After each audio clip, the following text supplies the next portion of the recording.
So another student did her essay on New Zealand. So you can see the islands here, South Island and the North Island. And you can see here on Google Earth, the lighter blue is obviously, I assume it's more continental shelf, and then the darker blue is the deeper oceans. And you can see here is the plate boundary coming through.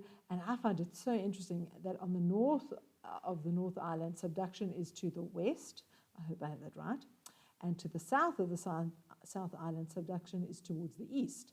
And so through the South Island, there's a transform fault that then offsets these two subduction zones. I think it's so fascinating that it's in opposite directions.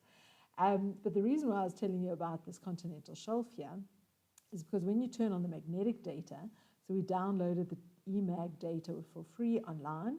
I'll show you now how to get it. When you click it on, you can see here this huge magnetic anomaly going in this region. And maybe you could say it kind of continues on in the region here. So the island is in the middle. The North Island is here and the South Island's here. So you've got this huge magnetic anomaly going through the region. And if you take off the mag data, it seems to correlate with this. It seemed to be more there. So I thought maybe this continental shelf. But look, I'm not an expert on the area at all. We briefly, the student for her project investigated, and I briefly Googled that New Zealand came off of Australia, if I get it right. I assume with the Gondwana breakup. Again, I haven't looked up in much details. But the thing that I enjoyed that the student found, but now I might have to pause because, oh wait, it was on this website. She found this website here, and I'll put the link in the description below.